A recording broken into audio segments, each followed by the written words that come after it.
The World of Outlaws schedule is out, and we'll dive in to talk about what's there, what isn't, and what it means going forward. We'll also preview Gateway and talk Chili Bowl entries. Let's go.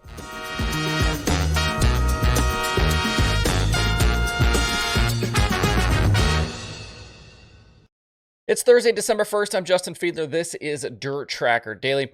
So not long after I posted Wednesday's show where we talked about the World of Outlaws dropping the spring California races, the series just went ahead and released the 2023 schedule, and in doing so confirmed basically everything we've been talking about. After Dirt Car Nationals in February, the sprint cars will return to Volusia in early March for rounds number 3 and 4. Actually, rounds 4 and 5, which exactly coincides with Daytona Bike Week, as we talked about yesterday. From there, it's 2 weeks in Pennsylvania with extra stops at Port Royal, Williams Grove, and Lincoln, and then a southern swing that includes Talladega and Magnolia before the schedule then basically returns to its usual form. Along the way, we have just one completely new track on the schedule with Ogilvie Raceway in Minnesota set for an early June date. Tracks back after long absences include 81 Speedway, Tri-City Speedway, and Babs Motor Speedway in Pennsylvania. There are also still 2 TBA dates, October 20th and 21st. We'll have to wait and see what ends up going in those slots. With the series only going to California in the fall, a number of tracks out west will now be without an Outlaw show completely in 2023. That includes Tulare, Merced, Bakersfield, and Paris, which were all on the spring schedule in 2022, and several of those tracks have kind of become staples of the Outlaw schedule.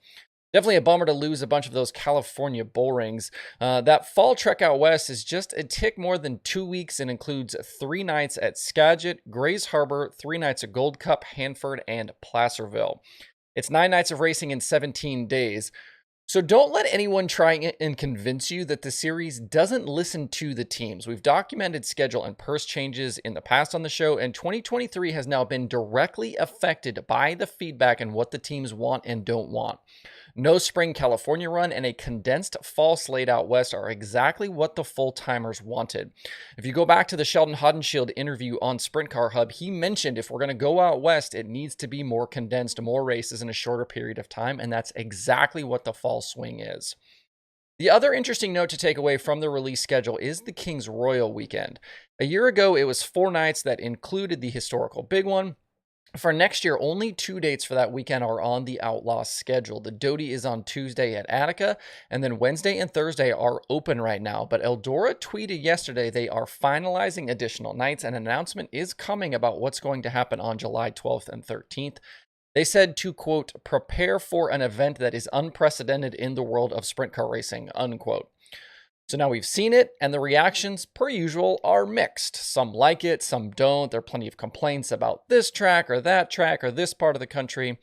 There's definitely comments about the loss of the California races. There's too many shows at Williams Grove, not enough Indiana races, why no Wayne County, etc., etc., etc. Remember that it's not uncommon for tracks to come and go on a rotation from year to year or every couple of years. But also, these are business decisions. If races aren't well attended by fans and competitors, then they won't last long.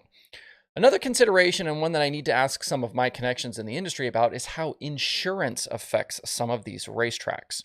If World Racing Group or whatever series can't get their insurance companies to sign off on particular facilities, then they won't be included on a schedule. It's something literally nobody talks about publicly, but it is something that has been a problem in the past for some tracks. And there's also the thought here also that maybe certain tracks don't want outlaw races. That doesn't get talked about enough either.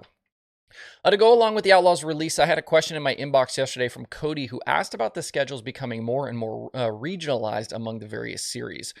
He wanted to know why a series like the Outlaws doesn't expand to other geographical regions and try and build a base there. He mentioned the Southeast and then states out west as examples. Instead of working towards placating the full-timers, why not try and build the sport out in other regions? All good questions and good points. I think the answer to these questions is kind of a bit layered. First, there have been races in all of these regions that he mentioned at different points. We've seen them race in Arizona, we've seen them race in New Mexico, Montana, and plenty of states in the Southeast. But when you end up at some of these races with 19 or 20 cars, and that 19 or 20 cars includes 360 guys showing up just for guaranteed cash, who then pull off in the first lap or two, how long do the series and tracks take a beating and a loss before they just cut bait? There's no guarantee that running in Montana for a few years is going to jumpstart the sprint car scene there. I agree that it would be that it would be great to see certain divisions expand to more non-traditional parts of the country, but it's hard to justify the investment when the outcome is in no way guaranteed. The series hit the regions they do because they know they can be successful there. That's why Knoxville and Eldora and now Williams Grove end up with so many dates, because they can get the cars and the fans to show up. Brian Carter made it clear on his Wing Nation appearance that they are selling tracks on having full grandstands for these races.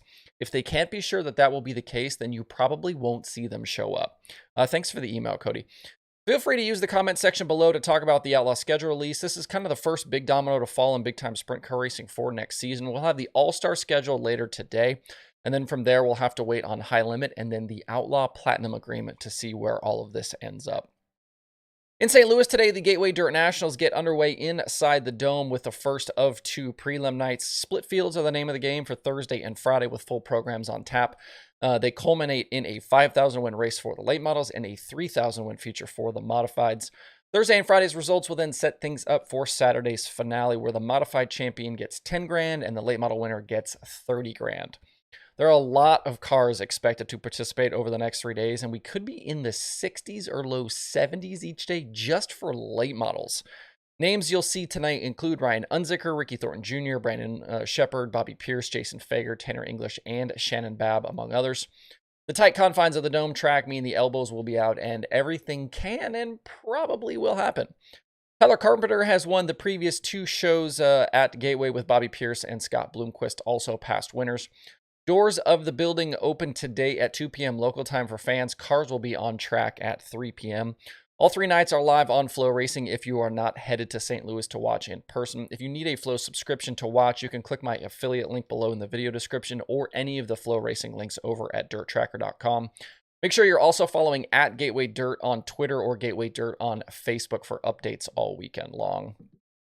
And down in Florida, the XR Super Series is at Alltech for their final event of 2022. Racing doesn't start until tomorrow, but the track will be open later on tonight for practice. Even with so many late models at the Dome, the field at Alltech will be stout, so don't sleep on this one. Jonathan Davenport is expected, along with Tim McCready. We know Matt Shepard will be there in the Big Frog car. Plus, I've seen names like Jensen Ford and Clay Knight. And Kevin Rumley is also bringing his car, but not for Kyle Larson. Brandon Overton is slated to be in the Rumley car, but with a little bit of a change. Not the number 6 on the door as usual, but the number 5. We'll talk more about XR on tomorrow's show, including a better list of drivers who are on the premises. Before we close out, the Chili Bowl dropped their first 100 entries yesterday. Brian Holbert tweeted that they went over 100 entries on the same exact day last year. So even with the high-profile departure of Kyle Larson, things are still progressing nicely for Tulsa in January. This first 100 entries includes the Cruz Pedregon cars that I talked about earlier in the week, plus Sammy Swindell and Logan Seavey in the Swindell cars. As I look through the list, you also see Justin Peck, JJ Yaley, Ayrton Genitin, Cody Swanson, NASCAR driver Chase Briscoe, Noah Gass, Zach Dahm, Jason McDougall, Jake Swanson, CJ Leary, Alex Bowman, the 3 Bowman cars, Brent Cruz, Jerry Coons Jr., and Tanner Thorson. There's obviously a whole lot of other names here as well. The event may look and feel just a little bit different without a few of the big names, but there will be no lack of competition inside the Expo Center this year. If you want to see the full list, it's kind of small on the screen, but if you want to see the full list, you can head over to chilibowl.com, and as more entries come out and as more updates happen, you'll be able to find them there as well. There are 5 shows on the streaming schedule for today. Not bad for a Thursday in December. That includes the Gateway Dirt Nationals on Flow Racing. The live practice session for the XR Super Series at Alltech is on XR+. There's also racing from Perth Motorplex on Clay Per View. To see the full daily streaming schedule with links to watch, visit dirttracker.com/watch tonight. That's it for the show today. Have a good Thursday. Please hit that like button and subscribe to the show if you don't do that already. Thanks everybody for tuning in. We'll see you tomorrow for more Dirt Tracker Daily.